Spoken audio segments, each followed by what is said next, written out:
ಪರಿಷತ್ ಸಭಾಪತಿ ಸ್ಥಾನಕ್ಕೆ ಹೊರಟ್ಟಿ ರಾಜೀನಾಮೆ ನೀಡಿದ ಬೆನ್ನಲ್ಲೇ ರಾಜ್ಯ ರಾಜಕಾರಣದಲ್ಲಿ ಹೊಸ ವಿವಾದ ಸ್ಫೋಟ ಆಗಿದೆ. ರಾಜೀನಾಮೆ ಸ್ವ ಇಚ್ಛೆಯಿಂದ ಅಲ್ಲ, ಒತ್ತಡದಿಂದ ಪಡೆದಿದ್ದಾರೆ ಅನ್ನೋದು ಬಿಜೆಪಿ ಮತ್ತೆ ಜೆಡಿಎಸ್ ಮಾಡ್ತಾ ಇರೋ ಆರೋಪ. ಈ ನಡುವೆ ಹೊಸ ಸಭಾಪತಿ ಆಯ್ಕೆ ಜೊತೆ ಪರಿಷತ್ ಸಭಾನಾಯಕ ಸ್ಥಾನದ ಬಗ್ಗೆನೂ ಕೂಡ ಕಾಂಗ್ರೆಸ್ನಲ್ಲಿ ರಾಜಕೀಯ ಲೆಕ್ಕಾಚಾರ ಜೋರಾಗಿದೆ. ಭಯದ ವಾತಾವರಣ ಸೃಷ್ಟಿಯಾಗಿದ್ದರಿಂದ ನಾನು ಅನಿವಾರ್ಯವಾಗಿ ರಾಜೀನಾಮೆ ಕೊಡಬೇಕಾಯಿತು ಅಂತಕ್ಕಂಥ ಮಾತುಗಳನ್ನ ಮಾನ್ಯ ಬಸವರಾಜ ಹೊರಟ್ಟಿ ಅವರು ನಮಗೆ ಹೇಳಿದರು. ಇಂಥ ವಿಚಾರಗಳು ಪ್ರಸ್ತಾಪ ಮಾಡಿ ಛಲವಾದಿ ಅವರು ದಯವಿಟ್ಟು ಹೊರಟ್ಟಿ ಸಾಹೇಬರಿಗೆ ಅವಮಾನ ಮಾಡಬೇಡಿ. ವಿಧಾನ ಪರಿಷತ್ ಸಭಾಪತಿ ಸ್ಥಾನಕ್ಕೆ ಬಸವರಾಜ ಹೊರಟ್ಟಿ ರಾಜೀನಾಮೆ ನೀಡಿದ್ದಾರೆ. ಹೊರಟ್ಟಿ ನಿರ್ಗಮನದ ಬೆನ್ನಲ್ಲೇ ರಾಜ್ಯ ರಾಜಕೀಯದಲ್ಲಿ ಹೊಸ ಕದನ ಶುರುವಾಗಿದೆ. ಒತ್ತಡಕ್ಕೆ ಮಣಿದು ಹೊರಟ್ಟಿ ರಾಜೀನಾಮೆ ನೀಡಿದ್ರಾ ಅನ್ನೋ ಪ್ರಶ್ನೆ ಎದ್ದಿದೆ.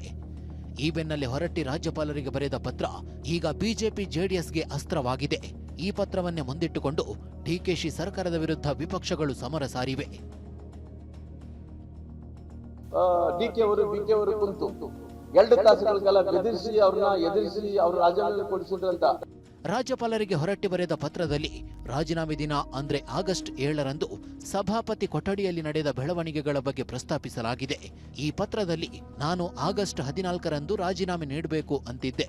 ಅಧಿವೇಶನದಲ್ಲಿ ಧನ್ಯವಾದ ತಿಳಿಸಿ ನಂತರ ನಿರ್ಗಮಿಸಲು ಹೊರಟಿದ್ದೆ. ಆದ್ರೆ ಸಿಎಂ ಡಿಕೆ ಆಗಸ್ಟ್ 7ರಂದೇ ರಾಜೀನಾಮೆ ನೀಡುವಂತೆ ಸೂಚಿಸಿದ್ರು ಅಂತ ಬರೆದಿದ್ದಾರೆ. ಗೌರವಾನ್ವಿತ ಶ್ರೀಯುತರೆ, ಕರ್ನಾಟಕ ವಿಧಾನ ಪರಿಷತ್ನ ನನ್ನ ಅಧಿಕೃತ ಕೊಠಡಿಯಲ್ಲಿ ಆಗಸ್ಟ್ 7, 2026ರಂದು ನಡೆದ ಘಟನಾವಳಿಗಳನ್ನು ತಮ್ಮ ಗಮನಕ್ಕೆ ಗೌರವಪೂರ್ವಕವಾಗಿ ತರಲು ಬಯಸುತ್ತೇನೆ.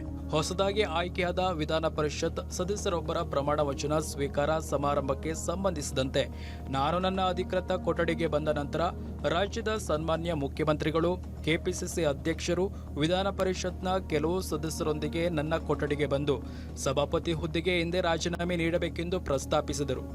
ಆದರೆ ಮುಂಬರುವ ಮುಂಗಾರು ಅಧಿವೇಶನವನ್ನ ಕರೆಯುವ ತಮ್ಮ ಆದೇಶದಂತೆ ಆಗಸ್ಟ್ 14, 2026ರಂದು ಸದನದಲ್ಲಿ ವಿಧಾನ ಪರಿಷತ್ನ ಸನ್ಮಾನ್ಯ ಸದಸ್ಯರಿಗೆ ಧನ್ಯವಾದಗಳನ್ನು ಅರ್ಪಿಸಿದ ನಂತರವೇ ರಾಜೀನಾಮೆ ನೀಡುವ ಇಚ್ಛೆಯನ್ನು ನಾನು ವ್ಯಕ್ತಪಡಿಸಿದ್ದೆ. ನನ್ನ ರಾಜೀನಾಮೆಯ ಉದ್ದೇಶವನ್ನು ನಾನು ಈಗಾಗಲೇ ಸನ್ಮಾನ್ಯ ಮುಖ್ಯಮಂತ್ರಿಗಳಿಗೆ ತಿಳಿಸಿದ್ದೆ. ಈ ವಿಷಯವು ರಾಜ್ಯಾದ್ಯಂತ ಹಲವು ಮಾಧ್ಯಮಗಳಲ್ಲಿ ವರದಿಯಾಗಿತ್ತು. ಆದಾಗ್ಯೂ ಹಿಂದೆ ರಾಜೀನಾಮೆ ನೀಡುವಂತೆ ಸನ್ಮಾನ್ಯ ಮುಖ್ಯಮಂತ್ರಿಗಳು ನನಗೆ ಸೂಚಿಸಿದರು. ನನ್ನ ಅಧಿಕೃತ ಕೊಠಡಿಯಲ್ಲಿ ನಡೆದ ಈ ಬೆಳವಣಿಗೆಯು ನನಗೆ ಆಶ್ಚರ್ಯವನ್ನುಂಟು ಮಾಡಿತ್ತು. ಆದ್ದರಿಂದ ಈ ಸಮಯದಲ್ಲಿ ಪರಿಸ್ಥಿತಿಯನ್ನ ತಿಳಿಗೊಳಿಸಲು ಸನ್ಮಾನ್ಯ ಮುಖ್ಯಮಂತ್ರಿಗಳ ಕೋರಿಕೆಯ ಮೇರೆಗೆ ಇಂತಹ ನಿರ್ಧಾರವನ್ನ ಕೈಗೊಳ್ಳುವುದು ನನ್ನ ಕರ್ತವ್ಯವೆಂದು ಭಾವಿಸಿದ್ದೇನೆ. ಆದ್ದರಿಂದ ಬ್ಯೂರೋ ರಿಪೋರ್ಟ್, TV9.